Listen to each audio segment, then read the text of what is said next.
evening, my fellow Guardians and Padawans. Let us celebrate with another God Rule guide for you with the Zephyr, don't know how to say this word, but it is a slapping stasis heavy sword that we get with the Dawning. So it has some pretty sweet perks, in my personal opinion, for the third and fourth column for the PvP realm and PvE realm. Definitely better PvE weapon, but let us start with the origin trait in Dawning Surprise. Defeating targets awards us Dawning gifts. Defeating more powerful targets counts as more than one. So if you are looking to farm god rolls, get yourself all of those cookies, etc., definitely throw on this sword and just go to town inside of something with waves on waves of enemies like Onslaught. That is why we are using the Dawning Surprise. With the god roll for the PvE side of things, we are definitely going with Jagged Edge as our first one. -4 to ammo capacity, not really a big deal in my personal opinion,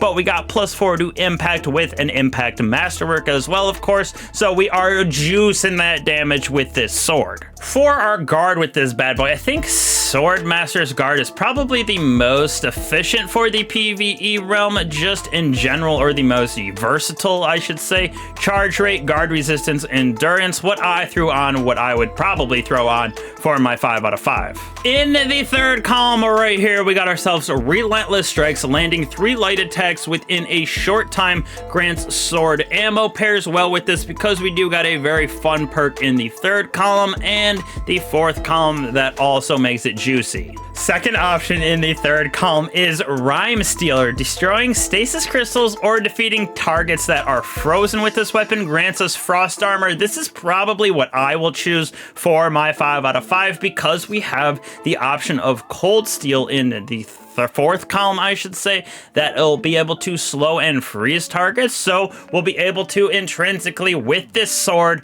give ourselves frost armor because of the fourth column combination with Rhyme Stealer. Last but not least, for the third column, I like Attrition Orbs right here. Dealing sustained damage creates orbs of power, so we can use this on bosses, champions, stuff like that, wiping out enemies in general to just create even more of those orbs of power, which are super, very useful inside of Destiny 2. Now, right here, Cold Steel, definitely the first choice that I would go with the 5 out of 5, pairing that with Rhyme Stealer. We got ourselves Powered Sword hits slows target, so you can see a Powered Sword hit applies slow stacks for a good long while. Light attacks apply 40 stacks, heavy attacks apply 60, so we are slowing and freezing targets with the sword very easily, which when we have Rhyme Stealer procced with that, we're also gonna get Frost Armor, which will help us to stay alive inside of that endgame activity. Definitely a juicy 5 out of 5 sword in my personal opinion, especially pairing it with Stasis if you want for extra frost armor,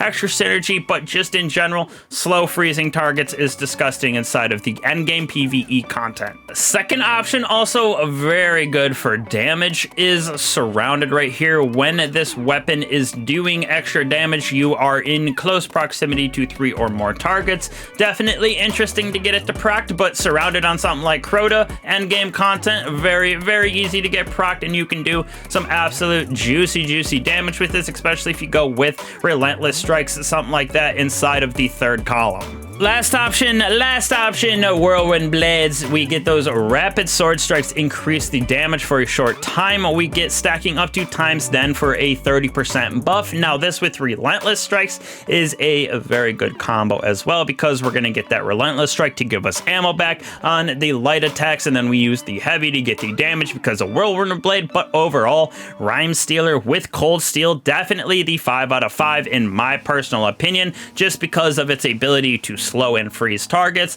That slow freeze explosion that we get is also good. Plus we're getting that frozen armor, which is super good for damage reduction in endgame. Love it a lot. So definitely would give this thing probably a good 4.6, 4.7 out of 5 for the PvE realm.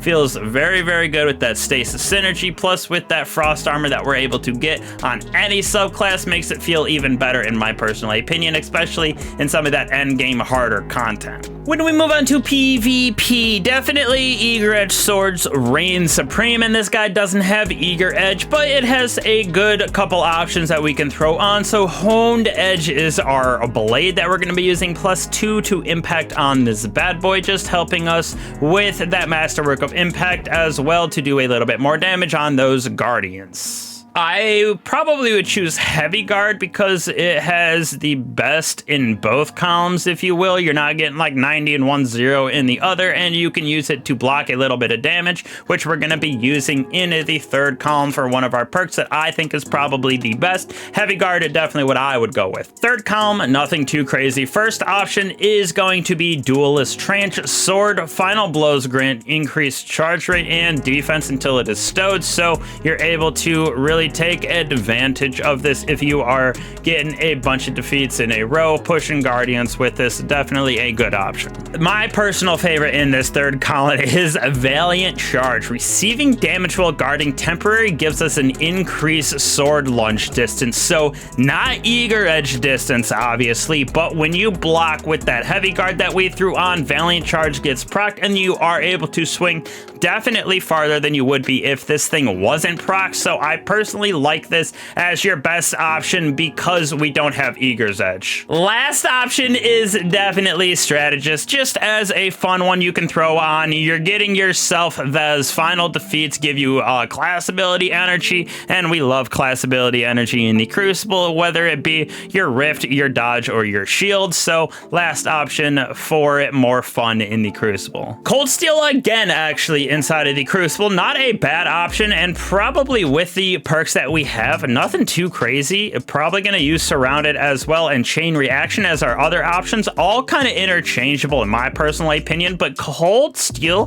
kind of a sleeper because if you get slowed in the Crucible, you know how much that sucks. With this, when we get our hits, we're going to slow people with it, and then they're not going to be able to move. If they're in their super, something like that is where this will be more applicable because we're not going to just one-shot everything inside of supers, but when they're outside of their supers, you are going to one-shot it, so you're not going to get that stacks to apply. But I do actually really like this as a Cold Steel option against Guardians in their super. Second option is that Chain Reaction. Power weapons get 100, or I should say 72.8 damage in 3 meters when we get defeats with this, so very good for attacking zones in the Crucible, dealing a lot of damage, if you will, in big old groups that like to bunch up. So probably would use this one overall, but Cold Steel is a very good option. Last but certainly not least, we got ourselves Surrounded. We get that damage increase against everybody when we are surrounded by combatants, so you can go in there and absolutely dap up some guardians with this. Probably the bottom of the list, or interchangeable I should say, for a second option behind Chain Reaction in my personal opinion. So would throw this thing at probably like a 3.8, maybe a little bit higher, but again, Eager Edge Swords, if you use them in the Crucible, are definitely the better option. Like, you can get so many more defeats with the sword that you can swipe from the oblivion, the abyss. So overall, not the best in PvP, but still not bad, of course. And PvE, definitely one of my favorite swords to use. So loving using this thing. Definitely go farm it out with baking those cookies, talking to Grandma Levante. We're gonna have a couple more god rolls, I believe, from these new updated rolls with these dawning weapons and some builds thrown in there on top of it. So again, appreciate all you guys for coming back to the channel. Don't be afraid to like and subscribe. Hit that bell if you haven't. Helps me out, helps the channel out a bunch as well. Plus, you guys will get notifications for these god rolls as well as builds that we are going to be putting out for the dawning and just in general for Revenant Act 2 and going forward. So again, appreciate all you guys. I will catch you guys in the next one. Peace.